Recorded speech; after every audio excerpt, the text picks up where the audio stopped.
राम राम मंडळी, आपण गोट फार्मिंग डेअरी फार्मिंग करत असाल आणि आपल्याला हिरवा चारा लागवड करायची असाल तर बघू शकताय.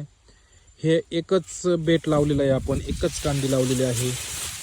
हे आहे इंडोनेशियन बाहुबली स्मार्ट नेपियर. बघू शकताय कशा पद्धतीने एकदम जबरदस्त असा हा याचा बेट आहे, फुटवा आहे आणि पूर्ण प्लॉट तुम्ही बघू शकताय. अप्रतिम असा जबरदस्त प्लॉट आहे, एकदम हिरवागार लुसलुशीत.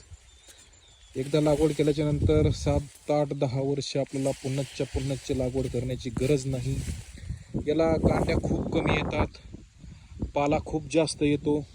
जर कोणा शेतकरी मित्रांना याची लागवड करायची असेल तर स्क्रीनवर नंबर आहे, आपण याच्या कांड्या बियाणे घरपोच मागून घेऊ शकता. बघू शकता असा जबरदस्त बेट आहे.